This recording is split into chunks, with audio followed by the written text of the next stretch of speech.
Vamos a iniciar con nuestra oración. Saludos a quienes nos siguen en la casa. Estamos en el nuevo horario, ahora que será a las 7:30. Ahí vamos. En nombre del Padre, del Hijo y del Espíritu Santo. Amén. Amén. Todos juntos. Padre misericordioso, Concédenos la gracia de caminar juntos. Que el Espíritu Santo nos ilumine en el segundo sínodo de la Arquidiócesis de Santiago de Guatemala. Ayúdanos a vivir y a anunciar el Evangelio de vida.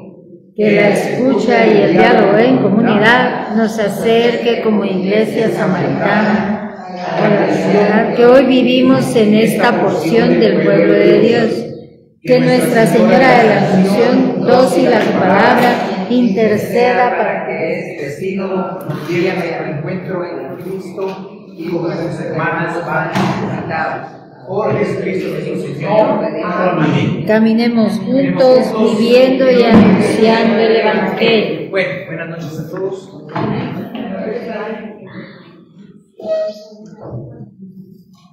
Están respondiendo aquí. Ya lo respondieron. Bueno, muy bien. Entonces entramos al, si no estoy mal, al tema 17. Estamos ya a punto de terminar nuestra catequesis.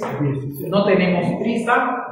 Y como ya dije, si tienen algún tema cuando terminemos que nos va a agarrar mayo y algún viernes en lo que viene la nueva catequesis, que es antropología. Importante la siguiente catequesis. ¿Por qué? Porque es importante tener claro qué dice la Iglesia sobre el ser humano, sobre la persona. A veces podemos tener una visión equivocada de cómo vemos a la persona, ¿verdad? Entonces, por eso es importante justamente la catequesis que seguirá, la de antropología. Muy bien. Entonces, nos llama la atención, vamos a identificar estos lugares en donde se favorece, se promueve la comunión. Es uno de los elementos fundamentales de nuestro ser iglesia. El Evangelio de hoy justamente nos invitó a eso, a ser comunidad. Y justamente cuando el Señor aparece hoy resucitado, pues dice que Él tenía unas brasas y tenía un pescado. Uno, el de Él. Porque en una comunidad todos tienen que poner de su parte, todos tienen que poner su granito de arena. Por eso el Señor dice después, traigan de los pescados que acaban de pescar. En la comunidad todos tenemos que poner de nuestra parte. Entonces es importante cómo el Señor es el que da sentido, el Señor es el que le da un proyecto, porque al principio, aunque Pedro dice, vamos, voy a pescar, no logran nada. Sin el Señor no hay fruto. Y tampoco, sí, Pedro tomó una iniciativa, pero en realidad es regresar a la vida anterior de ser pescador. El Señor lo hizo pescador de hombres, pero regresó a ser de peces. Y entonces, como vemos, solo con la palabra del Señor es que hay un proyecto en conjunto, solo es con la palabra del Señor y con su presencia es que se logra un fruto abundante, ¿verdad? Eso es el Evangelio de hoy. Entonces decíamos cómo el Señor va construyendo comunidad, ¿verdad? Entonces es algo muy importante. Hay gente, miren, todavía nos pasa aquí en la parroquia, ¿verdad? Que hay gente que llama y dice, mire, ¿será que hay misas privadas? Es decir, la misa no puede ser privada porque la misa es para todos. El pan que el Señor nos da es para todos. El Señor no dijo en la última cena, bueno, cierren la puerta solo los de la foto. Eso es contradecir que la iglesia es comunidad. Si la iglesia es comunidad, todos tienen cabida. Yo creo que ahora, ¿verdad? Con el fallecimiento del Papa Francisco, creo que ahora se va a entender la figura del Papa Francisco y se va a resaltar lo que él enseñó y lo que él nos testimonió. Una iglesia abierta, donde al final de cuentas no juzgamos, sino que intentamos integrar, que intentamos acoger, intentamos ser comunidad, construir comunidad, incluso, ¿verdad?, con aquellos más alejados de Dios, más alejados de la iglesia, construir comunidad, ¿verdad? No podemos ser una élite exclusiva. Bueno, muy bien. Y entonces nos presenta, si ustedes tienen su folletico, la multitud de los creyentes tenía un solo corazón y un solo espíritu. Esa unidad, un solo corazón. El centro vital del ser humano es el corazón. Del corazón salen los pensamientos, los sentimientos, las intenciones, las actitudes, todo brota del corazón. Y un mismo espíritu, espíritu con minúscula. Cada uno de nosotros tiene un espíritu, el espíritu humano, aparte es el Espíritu Santo que viene del bautismo y la confirmación. Entonces, por eso es que el apóstol Pablo dice, nuestro espíritu, aúna con el Espíritu Santo, ¿verdad?, claman a Dios y oran a Dios. Muy bien. Bueno, importante, la estampita me gustó, ¿verdad?, porque en el fondo es que todos ahí viendo la Eucaristía, todo en torno a la Eucaristía, ¿verdad? Es en la Eucaristía donde se forma la comunidad. ¿Por qué? Porque en la Eucaristía, en la celebración eucarística, comulgamos el cuerpo sacramental de Cristo, que es la Eucaristía, y debemos comulgar con el cuerpo místico de Cristo, que es la Iglesia, los demás hermanos. No puede ser que alguien solo pase a comulgar y en su lugar y se va y ni saluda ni nada. Entonces no se está haciendo bien. Comulgar con el Señor implica comulgar con los hermanos, ¿verdad? Bueno, muy bien. Sigamos. El enlace. Vamos al enlace. El tema anterior pudimos profundizar en la dimensión para el mundo que la Iglesia posee por sí misma y las exigencias que esto tiene para los bautizados. Es decir, el Señor dijo: ustedes son la luz del mundo.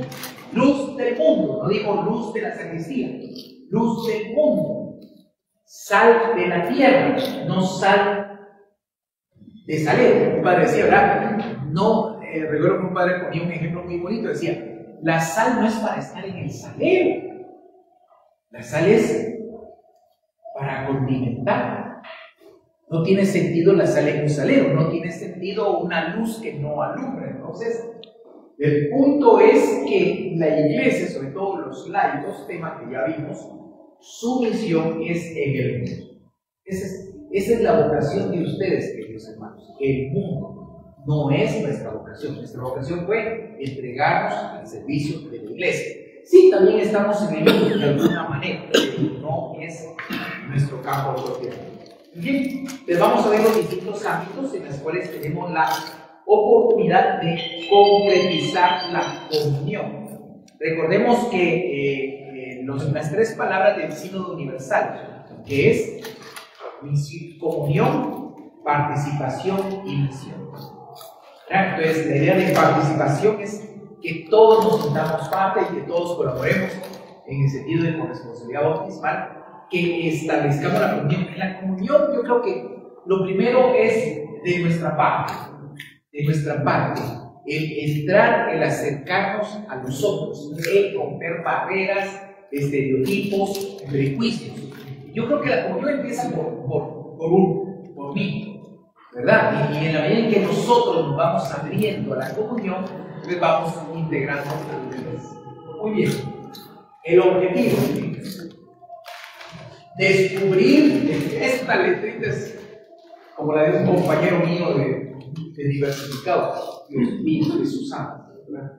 En paz descanse, gracias a Dios. Era mi mejor amigo. Descubrir el significado profundo de la comunión, es decir, la realidad mistérica. Mistérica, ¿qué quiere decir? Es una realidad que tiene una manifestación externa, visible, pero que encierra una realidad más profunda, invisible o espiritual. Eso quiere decir realidad mistérica de la comunión eclesial. Es decir, que cuando hablamos de la comunión eclesial hay elementos visibles y elementos invisibles. Por ejemplo, un elemento visible. Me gustó mucho que la gente respondió viniendo de blanco a la vigilia pascual. Ya con sus velitas y todo se miraba muy bonito. Ese es un signo externo, el venir con algo blanco. Pero el signo interno es que todos nos sentimos no uniformados, sino que veníamos identificados, ¿verdad? Un signo externo, por ejemplo, aquí los jueves, cuando termina la adoración eucarística, siempre hay algo de comer. El signo externo es esa comida que se da. El signo interno es el compartir, el platicar, el crear comunión, el ver cómo estamos. Eso es lo que no se ve. Es ese afecto, son esos vínculos que se van creando. Lo mismo podemos decir en el caso de aquí de Pinares, por ejemplo, el bingo. El bingo mensual es un signo de comunión. Lo externo que es, sí, el bingo, que los premios, el comercio y todo. Yo lo que me he fijado es que cuando le tocan los ministros, comen más. Esa es mi deducción. Cuando los ministros, yo digo, uy, no sé si saben que le tocan a los ministros y la gente viene con más hambre, con más dinero o con más ganas de comer. Pero bueno, entonces, claro que es, pero ¿qué es lo que está de fondo? El compartir, el convivir, el pasar un momento alegres. Y ahora que estamos en Pascua, que el bingo sea alegrísimo. Alegrísimo, ¿verdad? Porque es Pascua y con música alegre y hagan relajo, ¿verdad? Es decir, está bien. Pero como digo, ese no es tanto el premio, que bueno que gane, ¿verdad? Pero lo importante es ese compartir, ese convivir. Muy bien.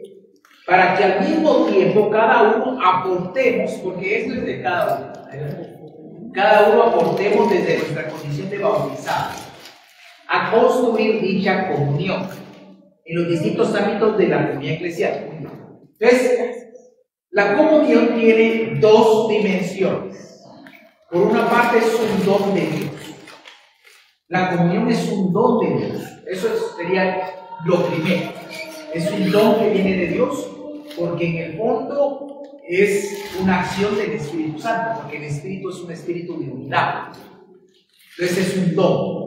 Pero por otra parte es una tarea que corresponde a nosotros el crear comunión, el sembrar comunión. Entonces, como ven, es un don de Dios, entonces tenemos que abrirnos a la comunión. Y luego, por supuesto, el sembrar comunión, el construir comunión. Una parte le toca a Dios y otra parte le toca a nosotros, sobre todo. Pero vamos a la cita. La cita no es bíblica, es magisterial, es una cita larga tomada de este documento que escribió San Juan Pablo II, la Novo Milenio Ineum, ¿verdad? El nuevo milenio adveniente. Entonces, ahí está. Bueno, hay varias citas, ¿verdad? Otros textos, perdón. Pero los textos están tomados de Hechos 2:41-47, Aparecida 156. Entonces, primero la palabra y después el magisterio. Los que tienen su folletico, si alguien quiere leer, ¿alguien quiere leer? Con voz fuerte, potente. Con pulmón. Sí, por favor. No tiene mucho pulmón. ¿Listo? El primer párrafo. Los que acogieron su palabra fueron bautizados, y aquel día se les unieron unas 3,000 personas. Se mantenían constantes en la enseñanza de los apóstoles, en la comunión, en la fracción del pan y en las oraciones. Pero el temor se apoderaba de todos, pues los apóstoles realizaban muchos prodigios y signos. Todos los creyentes estaban de acuerdo y tenían todo en común. Vendían sus posesiones y sus bienes y repartían el importe de las ventas entre todos, según la necesidad de cada uno. Acudían diariamente al templo con perseverancia y con un mismo espíritu, partían el pan en las casas y tomaban el alimento con alegría y sencillez de corazón, alabando a Dios y gozando de la simpatía de todo el pueblo.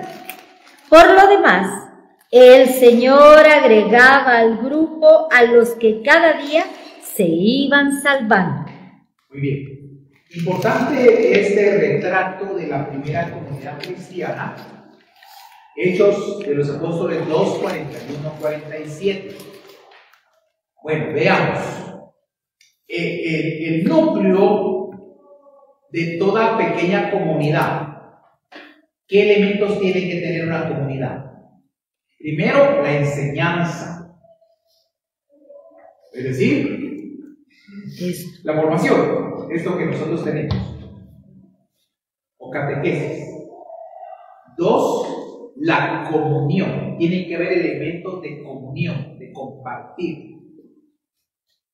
Tercero, la fracción del pan. ¿Qué es la fracción del pan?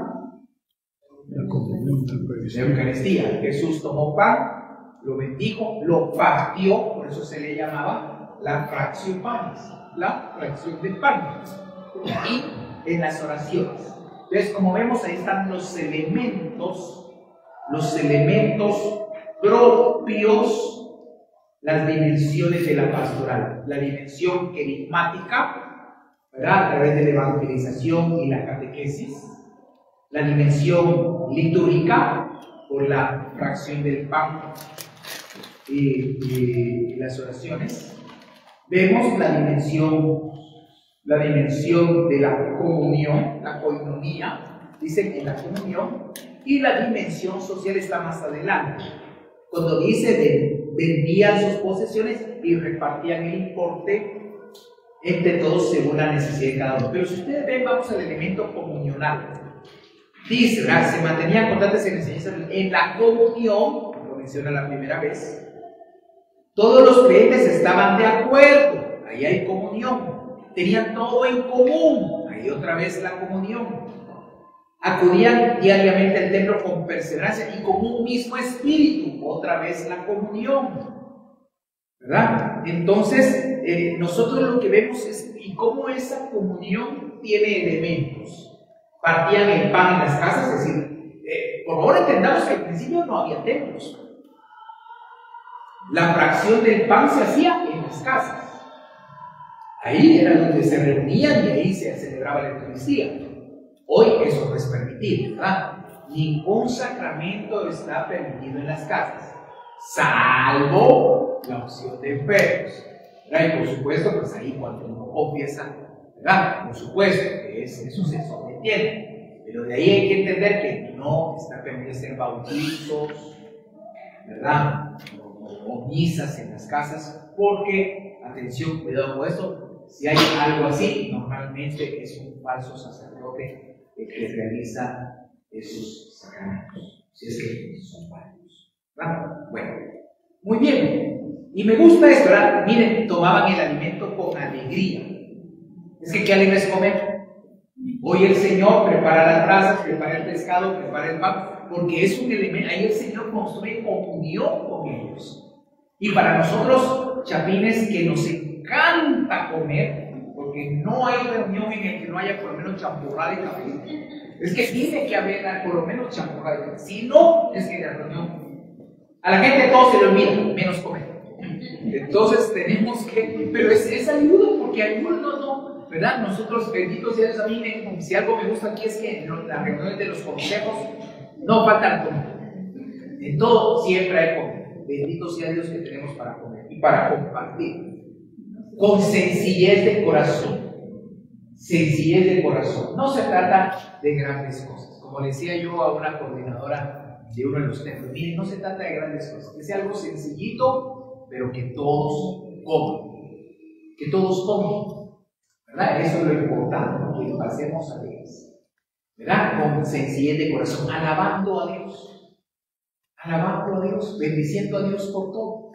Muy bien. Vamos entonces al segundo texto que está ahí. El documento de Aparecida, el número 156. ¿Quién quiere leerlo, por favor?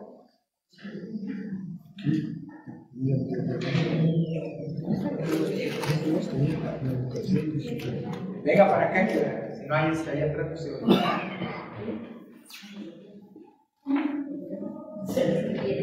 ¿Por dónde está la María?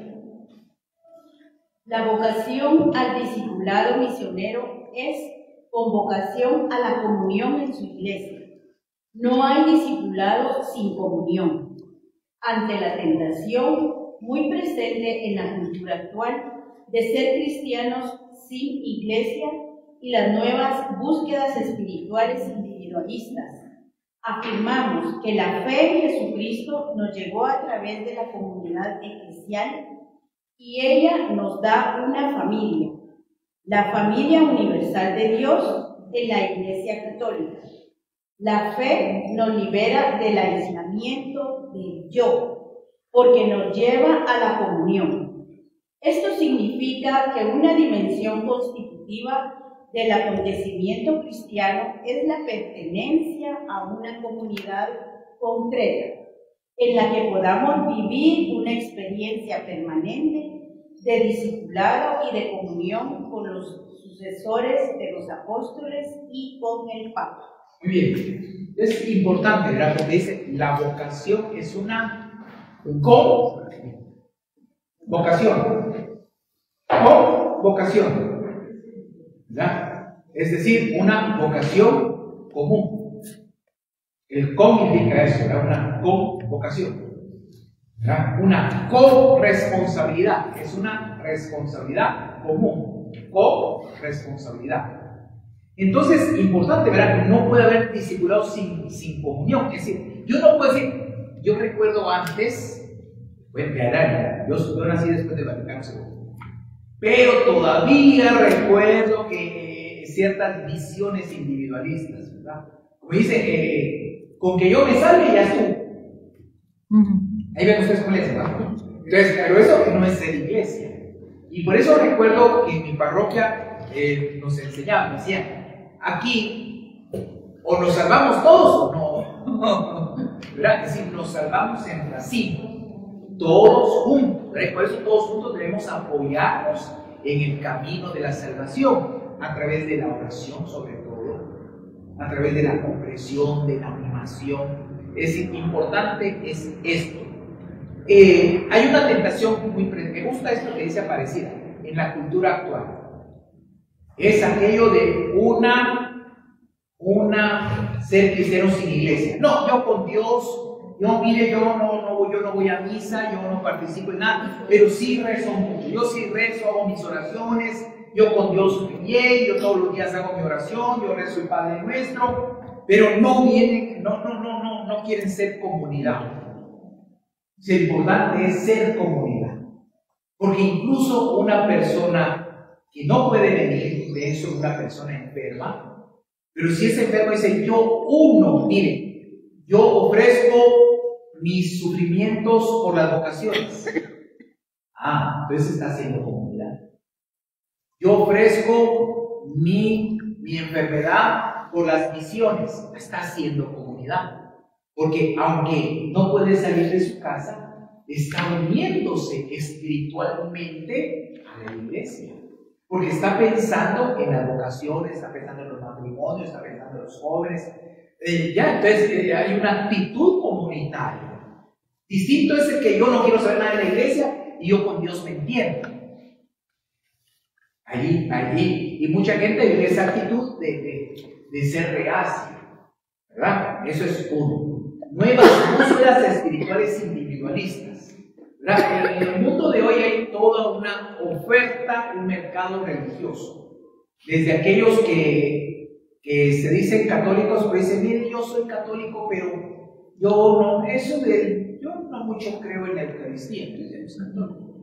Yo sí soy católico, pero yo creo, lo que yo no creo es, yo no creo en la resurrección. Entonces dicen, si ese es el fundamento de nuestra fe, yo creo que en la reencarnación. Entonces esa no es la fe católica, ¿verdad? Entonces hay gente que dice así, no es que mire cómo existen los 50,000 ángeles y los sabe cuántos arcángeles y creemos en los ángeles. Pues sí, pues, pero el ángel no puede sustituir a Dios. Y hay gente, ¿verdad? No sé si saben todavía, ya no miro medios escritos, ¿verdad? Pero antes recuerdo que salía ahí por sociales, en un matutino, ¿verdad? Salía cursos de angelología y que no sé qué cosas. Y hoy unos que dicen, no, pero mire, realmente yo soy católico, pero realmente a mí me gusta eso del yoga y la filosofía yoga y toda la espiritualidad oriental, y que Buda, y que no sé qué, y que no sé cuánto, y que la meditación trascendental. Eso es lo de, lamentablemente la gente busca a Dios, tiene hambre y sed de Dios, eso es positivo. Pero lamentablemente como que quieren una fe a su manera, a su medida, un Dios a su modo, ¿no? No es que yo soy imagen y semejanza de Dios, sino hay gente que busca un Dios a su imagen y semejanza, un Dios como el que yo quiero, como el que yo creo. Entonces, si yo creo a Dios, ya no es el Dios que creemos, ¿verdad? Porque yo no puedo crear a Dios, Dios me creó a mí. Entonces, es lo que actualmente pasa hoy. Hoy nosotros por el bautismo somos incorporados a una familia. Somos parte de esa familia. Hermanos. Por eso siempre decimos, ¿verdad?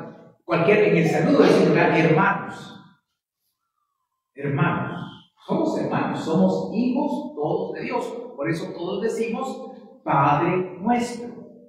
Entonces, si somos familia, yo no entiendo. Hay gente que no entiende, por ejemplo, hay un bautismo. La pongamos aquí nuestro amigo chiquitín que está aquí presente. Si él se va a bautizar con otros niños, ¿cuál es el problema? Si todos somos hermanos y van a nacer el mismo día. A mí me pasó en la parroquia anterior, hubo algo muy curioso, que realmente el día todos cumplimos años el mismo, somos 5 los que cumplimos el mismo día. Y bueno, decía, celebrémoslo juntos, porque al final somos del mismo día. Incluso hay un fraile muy bueno, muy inteligente, fue mi alumno. Y lo acabo de saludar ahora en la misa crismal, Fray Alejandro. Y con Fray, a pesar de que fue mi alumno, pero somos del mismo día mesiano. La hora ya no me acuerdo. Pero sí, pero tenemos la misma edad, somos del mismo día. Entonces, qué bonito a veces cuando dice uno, usted nació en esa... Si nos alegramos cuando alguien es del mes de uno. Cuando alguien es del mes de uno, dice, ay, qué alegre, somos del mismo mes. Que bueno, si es del mismo día, no digamos que del mismo día. Y entonces, si nacemos en Cristo, en ese día, esta persona, es decir, nacimos el mismo día en Cristo Jesús. Qué alegre que nacimos el mismo día. O sea, no tiene sentido el bautismo individual. Y aquí lo pueden decir las catequistas, qué alegre las primeras comuniones, ¿verdad? Qué alegre todos los niños y qué alegre, es decir, es alegre, ¿verdad? No es lo mismo que ser una primera comunión individual. Las confirmaciones son más alegres todavía, porque son de toda la comunidad parroquial, ¿verdad? Eso es más alegre aún, ¿verdad? Porque son signos que manifiestan eso, la comunidad, ¿verdad? Bueno, muy bien. Entonces, algo que es importante, la fe nos libera del aislamiento, que es un peligro, ¿verdad? El aislamiento de Dios. Y hay mucha gente que por carácter, que por problemas, que por enfermedad, aquí hay que ser muy comprensivos, ¿verdad? Hay personas que tienden a aislarse. Es un peligro, por favor. Aquí hay que comprender. Y realmente el aislamiento no es bueno. Puede ser que uno se victimice, puede ser, como hay muchas cuestiones psicológicas en las cuales no debo entrar. Pero hay personas que tienden a eso, a apartarse, a aislarse, ¿verdad? Yo le digo a los muchachos cuando los mandan, cuando van a estudiar a Roma, y les digo, ¿quieren un consejo? Porque Roma es duro. A estudiar allá es de lo más duro que puede existir en la vida. Y entonces le digo, la manera para salir adelante en Roma es juntarse. Es cuando nos juntamos los guatemaltecos, ¿verdad? Y nos juntamos a comer de vez en cuando. Ese juntarnos, ese animarnos, ¿verdad? Eso como ayuda. Eso como ayuda. Porque nos hace seguir adelante. Y como decimos, el que se aísla, el que no va a esas reuniones, sacerdote que se aísla, corre el riesgo de perder su ministerio. No podemos vivir aislados. Y lo mismo yo recuerdo que me decía mi predecesor en la rectoría seminario, decía, mira, qué alegre cuando nos reunimos los formadores o los rectores. Era alegre, con las mismas penas de uno eran las penas de otro y las quejas de uno eran las quejas de otro. Y por lo menos decía, por lo menos si a mí me está llevando el río, no voy solo en el río. Aquí van los que están bien, se nos lleva el río. Vamos juntos nadando y vamos sobreviviendo. Y ¿verdad? Como me dijo un obispo, mira, en el seminario ustedes están por mucho tiempo. Les puede llegar el agua al cuello, pero mientras no se estén ahogando, ahí nos vamos a dejar. Ya conociera que se ahoguen, ahí piden auxilio, ¿verdad? Pero qué hermoso es saber que tenemos a alguien para seguir adelante. Yo creo que eso es lo hermoso de la vocación matrimonial, ¿verdad? Es decir, que estamos para apoyarnos, para animarnos, para lo mismo la familia. Pero en la iglesia es así. Muy bien, entonces le hemos dado mucho a esto, ¿verdad? Vamos, número 1, la experiencia de la comunión.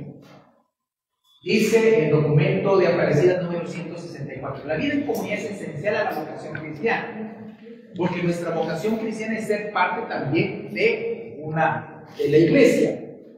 Aquí tenemos que entender que el misterio de la comunión se funda en el misterio de Dios. Dios es uno y trino.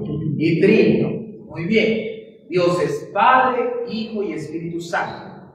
Sin pretender definir el misterio de Dios, Dios es una comunidad de amor. Dios es comunidad del Padre, del Hijo y del Espíritu Santo. 3 personas distintas que son un solo Dios. Si Dios es comunidad, la iglesia, que debe ser reflejo de la Trinidad, es también comunidad. Dios no es un ser, una única persona. Es un solo Dios, pero son 3 personas distintas. Quien se encarnó fue Jesucristo, no el Padre ni el Espíritu. Quien murió por nosotros en la cruz fue Jesús, no el Padre ni el Espíritu. Quien vino en Pentecostés fue el Espíritu, no el Padre ni el Hijo. Son 3 personas distintas, pero son comunidad. Entonces, ese ser comunidad de Dios, Dios es esa comunidad de amor que se abre a la humanidad para ofrecer comunión y salvación. ¿Y qué es lo que quiere Dios? Busca y nos integra a la comunidad. Porque la idea es que al final, estemos en la plena comunión con Dios en la eternidad. Entonces, como ven, el elemento comunional es fundamental en el misterio de Dios y también fundamental en el misterio de la iglesia. El discipulado y la misión suponen pertenencia a una comunidad. Y miren, esto es hermoso. Nosotros aquí teníamos nuestra pequeña comunidad. ¿No? Me quedé sin quién. Me quedé huérfano, me quedé sin mi hermano. Entonces, pero era alegre. Es que les decía a algunos, la última vez que yo estuve solo en una parroquia fue en el 2013. Desde ahí siempre he tenido vicario el equipo de formadores. Y es aquello que compartir, porque uno bromea, planificamos juntos, compartimos también cuando algo no sale bien o cuando no sacan de quicio, por lo menos tengo con quién desahogarme, con quién se desahoga conmigo. Entonces es bonito, ¿verdad? Porque eso yo no puedo, hay cosas que yo no puedo hablar con nadie, porque son cosas muy de la vida sacerdotal, ¿verdad? De los problemas, de lo que nos aqueja, de lo que sufrimos. Solo un sacerdote puede tener así. De ahí no podemos. Yo no puedo venir con un like, capaz que se va a quejar de ay, el padre dijo que tal cosa, que tal grupo no apoya, que no sé qué. Porque yo no lo digo como, pero que se diga, yo solo es un desahogo, cuando a veces no encontramos respuesta por la oración. Pero un sacerdote es quien entiende. Entonces, qué importante es el tener una comunidad. ¿Verdad? Dios no quiso salvarnos aisladamente, nos salvó a todos, Jesús murió por todos. Y Dios ha querido formar un pueblo. Formó a través de Abraham un pueblo, que es el pueblo de Israel. Y por Jesucristo un nuevo pueblo. En el Antiguo Testamento, en hebreo se dice Kahal, con H. ¿Verdad? A mí siempre se me entraban las consonantes. Entonces es Q-A-H. Q-A-H-A-L. Q-A-H-A-L. Cajal. No me acuerdo, yo creo que estaba en las primeras catequesis, esto de la cajal, que es justamente esto del pueblo, es el pueblo, ¿verdad? Eso significa pueblo, somos hechos pueblo. Y ahí aquello, ¿verdad? Pueblo de reyes, asamblea santa, ¿verdad? Hay otro canto, ya se nos pone esta cantora ahí con su miedo. Bueno, entonces, el tema 2, ahí está de la cajal, el pueblo, ¿verdad? Todos unidos formando un solo pueblo que en la Pascua nació. Esos cantos de Pascua, un pueblo que en la Pascua nació. Tanto el Antiguo Testamento de Israel como nosotros como nuevo pueblo de Dios. Es un elemento que distingue la iglesia de la vocación cristiana, ¿verdad? De un simple sentimiento religioso individual, ¿verdad? Muy bien. Y luego viene aquí algo importante. Por eso, la experiencia de fe, miren la última línea de la página 125, se vive en una iglesia particular. ¿Cuál es nuestra iglesia particular? ¿Cuál es nuestra iglesia particular?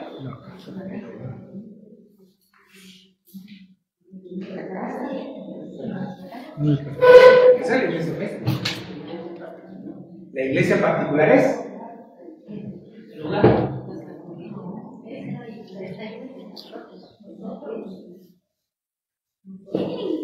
la arquidiócesis de Santiago de Guatemala, la nuestra. Los de Quiché, su iglesia particular es la de Quiché. Los de Zacapa, la iglesia católica. Entonces, atención, por favor, cuando hablamos de iglesia particular, es la forma más típica de la iglesia particular, es la diócesis. Forma más típica, porque existen otras formas. Por ejemplo, la prelatura personal, por ejemplo, el Opus Dei. O está también lo que se llama la administración apostólica o el vicariato apostólico. Petén e Izabal no son dioses.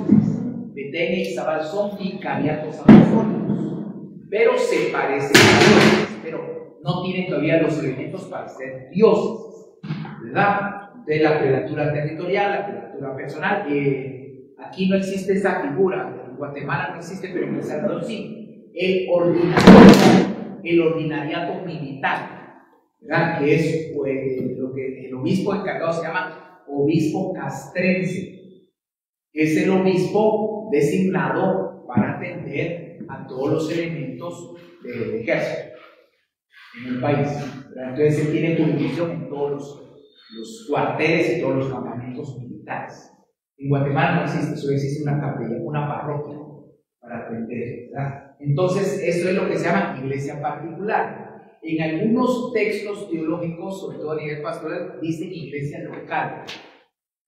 Sí, pero a veces la iglesia local puede referirse más a la parroquia, ¿verdad? Entonces, pero iglesia particular es, en este caso nuestro es la arquidiócesis. Y el pastor de nuestra iglesia particular es el señor arzobispo José Gonzalo de Villa. Entonces, siempre que oigan, porque ese es un término que muchas veces se escucha o aparece aquí. Si ustedes ven volvamos a la oración. Primer párrafo, tercera línea. Que el Espíritu Santo nos ilumine en el segundo sínodo de la diócesis de Santiago de Guatemala. Es decir, de nuestra iglesia particular. Mire, pero así como aquí estamos en el segundo sínodo, en Escuintla también. No, aquí dice de la arquidiócesis de Santiago de Guatemala. No dice Escuintla, no dice Xochitepeque, no dice Jalapa, no dice Coyapa, no dice Sololá, no dice Huehuetenango. No, este es un proceso propio de nuestra iglesia particular. Las otras iglesias particulares tienen sus propios procesos, ¿verdad? Bien, ¿alguna duda de eso? ¿Estamos más o menos claros? Entonces, ahora cuando digan iglesia particular es la diócesis. En este caso es la arquidiócesis, ¿verdad? ¿Qué abarca la arquidiócesis? Perdón que me detenga, pero es que estas cosas creo que la gente no lo sabe. La arquidiócesis de Santiago de Guatemala abarca los departamentos de Guatemala y Zacatepec. Solo. Entonces, la gente piensa que el arzobispo manda todo. El arzobispo tiene jurisdicción sobre Guatemala departamento y Zacatepec. Solo. Como arzobispo, el derecho canónico puede intervenir en alguna cosa en una diócesis, pero son cosas muy particulares según el código, porque es el arzobispo. Pero en realidad no lo hace, ¿verdad? Cada obispo es el que manda en su diócesis. Entonces, ¿y el cardenal? El cardenal Ramazzini es el obispo de Huehuetenango. Él solo tiene jurisdicción sobre Huehuetenango. Pero dentro de todos los obispos de Guatemala, él tiene un rango un poco mayor por ser cardenal. Pero no manda en ningún lado, ¿verdad? No puede disponer. Entonces a veces pasa que, mire, fíjese que vienen aquí al arzobispado. Mire que una queja de un sacerdote de saber dónde. Tiene que ir a su obispado, al obispado de su diócesis, porque el arzobispo no. La gente piensa que el arzobispo de Guatemala es el que manda a todos. No es así. Y manda en todo el país. No es así. Solo dispone de Guatemala y Zacatepec. Entonces, nosotros, diocesanos seculares, ¿por qué nos llamamos diocesanos? Porque nuestra vocación es servir en nuestra propia diócesis. ¿Verdad? En cada diócesis hay diocesanos, ¿no? Entonces, yo soy diocesano para esta arquidiócesis. ¿A usted dónde lo pueden mandar? Cualquier parroquia del departamento de Guatemala o de Zacatepec. Y fuera de ahí, no. Porque yo soy diocesano de esta arquidiócesis. Así como los seminaristas. El caso de Donaldo. Donaldo es diocesano de San Marcos. Entonces, cuando él termine su formación, va para San Marcos. ¿Y dónde va a trabajar? En San Marcos. Y toda su vida, San Marcos. Porque es diocesano de esa diócesis. ¿Verdad? Entonces, o sea, nuestra vocación de ser diocesano es que nosotros trabajamos en nuestra tierra y con nuestra gente. Esa es como uno de los distintivos propios de nuestra vocación. No es que mire si lo mandan a El Salvador, si lo mandan a Nicaragua, si lo mandan. No, por ahí no. Que lo quieran mandar uno por un tubo, eso es otra historia. Pero realmente, uno realmente solo puede estar en mi diócesis, ¿verdad? Y así cada uno, los de Escuintla, los de Pichero, de la Paz, los de Zacapa y Chiquimula, los de Jalapa, cada uno de mis hermanos diocesanos trabaja solo en su propia diócesis. ¿Dónde nació? No necesariamente donde nací, sino donde estoy incardinado. La mayoría sí. Muy bien. Ahora esta pregunta. Yo nací en la ciudad de Guatemala. Por lo tanto, desde mi nacimiento pertenezco a esta arquidiócesis. Yo estudié por la arquidiócesis. También el arzobispo me sostuvo en el seminario. Yo me consagré para ser obispo que aquí soy. En el caso del padre Ángel, también. En el caso de los que han tenido ustedes, en el caso de Donaldo, de Jonathan, sí, ahora acaso ahí me detengo de estos, ¿verdad? Entonces, aquí hay que hacer distinciones. Voy a hacer distinciones. A ver, pongo ejemplos que ustedes conocen. Luis Gonzalo. En el caso de Luis Gonzalo, él nació en San Marcos. Él pertenece a San Marcos. Pero como señor Penados, él fue obispo de San Marcos antes de ser arzobispo. Cuando él se vino para acá, el padre también se vino para acá y se incardinó en esta arquidiócesis. Claro, eso cuando él era seminarista, él se formó por la arquidiócesis, pero era originario de San Marcos. Entonces, cuando a uno lo ordenan diácono, Ahí en el diaconado uno firma un contrato por el cual yo me comprometo a servir toda mi vida en mi diócesis. Eso es lo que se llama incardinación. Bueno, ahora un caso. El caso del padre Majo, él nació aquí en la zona 3, pero estudió en Sololá y se hizo diocesano de Sololá. Después él se vino para acá porque aquí vive su familia, sobre todo creo que por su mamá. Entonces, pero él estuvo encardinado allá, él era diocesano de Sololá. Entonces, tuvo que hacer un proceso de excardinación y después un proceso de incardinación. Él no estudió para la arquidiócesis ni se ordenó para la arquidiócesis, sino que hizo un proceso de salir de su diócesis, se llama excardinación, y de integrarse aquí, que se llama incardinación. Es el caso del padre Hugo. El caso del padre Hugo es que él estudió en la Fraternidad Misionera de María. Entonces, cuando él dejó la fraternidad y se hizo diocesano, tuvo que hacer un proceso de incardinación en la arquidiócesis. Por eso una vez que me preguntaron, yo decía, aquí habemos diocesanos de pura mata, pura cepa, que somos los que nacemos aquí, diocesanos que han venido de otra diócesis, diocesanos que fueron religiosos, pero que dejaron su congregación religiosa y se hicieron diocesanos. En otras palabras, habemos de todo. Por eso es que dirán, pero es que hay unos que no se parecen en nada a los otros. Por eso, ¿por qué? ¿Por qué? Porque, sí, entonces, por ejemplo, tú me vas a entender esto. Fíjate que, imagínate tú, un sacerdote claretiano deja su congregación, no el sacerdocio, deja la congregación, habla con el superior y pide, se sale de la congregación. Dice, yo quiero trabajar aquí toda mi vida, yo aquí en Guatemala me siento bien, ya no quiero que me manden a ningún lado, yo aquí quiero estar y yo no quiero que me cambien. Entonces, por el motivo que sea, él se sale de la congregación y pide ser diocesano. Entonces, el obispo lo aprueba y lo incardina a la diócesis. En ese momento, él ya es diocesano. Puede que alguien esté trabajando en la diócesis y no esté incardinado. Ok, entonces si no está incardinado, entonces no pertenece al clero diocesano. Puede ser colaborador, puede ser vicario, puede cualquier función, pero no es propiamente el clero diocesano.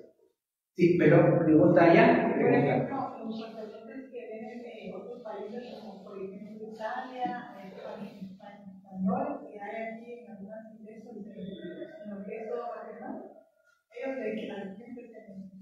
La mayoría son religiosos, la mayoría, ¿verdad? Hay algunos, como el padre Pedro Jaramillo, que él es diocesano, pero no está incardinado. Él sigue perteneciendo a su diócesis de España, pero él, olvídese, ¿qué va a querer dejar Guatemala?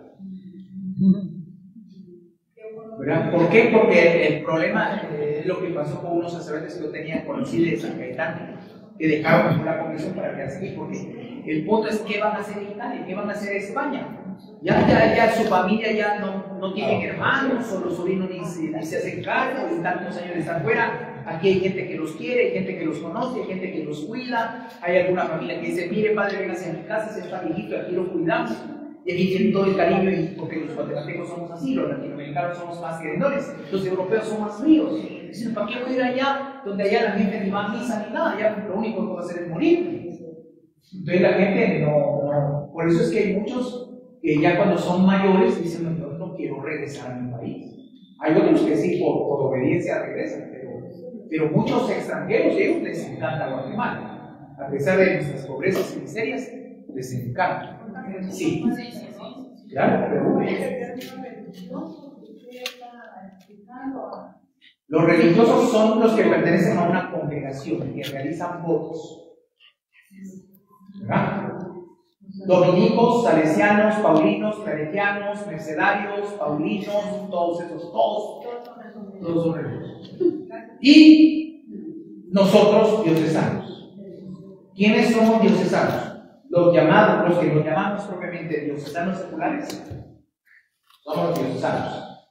Los del Opus Dei son de alguna manera también diocesanos, pero pertenecen a una prelatura personal. Los sacerdotes del camino neocatecumenal también son diocesanos, pero tienen su particularidad. Los de la Fraternidad Misionera de María es una sociedad de vida apostólica de derecho diocesano. No son diocesanos propiamente, pero todos estos, el Opus Dei, el camino neocatecumenal, los de la Fraternidad, de alguna manera se equiparan más a nosotros diocesanos. Sí, y hay todos los otros. Si usted mira a un sacerdote con hábito, es religioso. Nosotros no usamos algo, usamos sotana. Pero los sudamericanos no usan ni sotana. Pero normalmente usan sotana. Usted ve a los franciscanos con el hábito, los dominicos, los mercedarios. Ana María. Eso, ahora que digo del camino neocatecumenal de nuestra comunidad, se lo dio un sacerdote. Sí. Solo que él se ordenó en Perú y ya no volvió a regresar nunca más. Que vaya en Perú. Sí, porque como pertenece al camino neocatecumenal, los mandan para cualquier lado. Pero no son una congregación religiosa, es un movimiento. ¿Qué es la prelatura de escrituras? ¿No es diócesis de escrituras? No. ¿Por qué prelatura? Una prelatura es que tiene un grado mucho menor que diócesis. En este caso, normalmente la prelatura de escrituras se le llama así, aunque el obispo es no tiene un obispo propio. Durante mucho tiempo el arzobispo de Guatemala era el prelado de Esquipulas.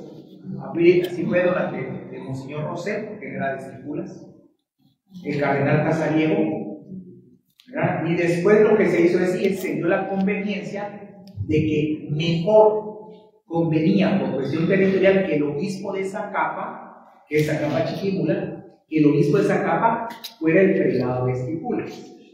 Entonces, Esquipulas tiene una configuración particular, ¿verdad? Que tiene una administración propia, está dentro de la diócesis de Zacapa, pero realmente sigue la línea de la diócesis de Zacapa, pero tiene una administración y una jurisdicción, digamos, bastante propia. Entonces, ahí lo que rige el mismo obispo de Zacapa y eso le permite la misma unidad. Pero ahí el que conduce particularmente es el abad de la abadía de Cristo crucificado. Y las parroquias que tiene, porque Esquipulas tiene varias parroquias, no solo la basílica, esas parroquias son de la prelatura. Y entonces hay una unidad y una homogeneidad pastoral en las parroquias de la prelatura. ¿Y el abad como obispo? Como un sacerdote coordinador. El abad viene de abad, que es el padre, que es el superior de una abadía. Pero es que estas son las órdenes antiguas, como los benedictinos, entonces no se dice superior, sino el abad. En el caso de las congregaciones femeninas, abadesa. Pero el abad tiene derecho que él usa una mitra, pero más cortita. Cuando está la conferencia episcopal hay una misa que puede usar mitra, pero es más pequeña. Pero no porque sea obispo, sino porque es abad. ¿Cómo dijo que se llamaban las de Pequeña y Zabal? Vicariatos apostólicos. ¿Qué es un vicariato apostólico? Es un territorio de misión que le faltan algunos elementos para ser diócesis. Todas las diócesis dependen de la congregación para los obispos, pero realmente los vicariatos apostólicos dependen de otra congregación, ¿verdad? Que es probablemente para la congregación de la difusión de la fe. Entonces, por ejemplo, Petén, voy a hablar de Petén. En lo que yo estuve de rector hasta el día de hoy, solo salió solo un sacerdote. Eso estamos hablando de 10 años. Solo uno se ha ordenado diocesano.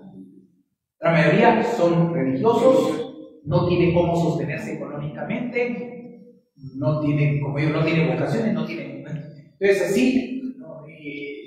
Necesita ayuda, necesita de misionero, necesita ayuda económica. Entonces, realmente el Petén no tiene cómo ser diócesis, porque no es autosuficiente, ni a nivel pastoral, ni a nivel de agente, ni a nivel económico. Izabal es distinto, pero eso Izabal se ha trabajado más y mejor. Izabal sí podría ser diócesis, pero no creo que quieran serlo, pero bien podría serlo, creo que son los dos territorios de misión que tiene Guatemala. Entonces, cuando hacemos el domo en octubre, que hicimos la colecta para las misiones, con esa colecta que se hace en todo el mundo, sostenemos estos territorios de misión. Todo va a la Santa Sede y la Santa Sede distribuye, porque la Santa Sede es la que sostiene estos territorios de misión.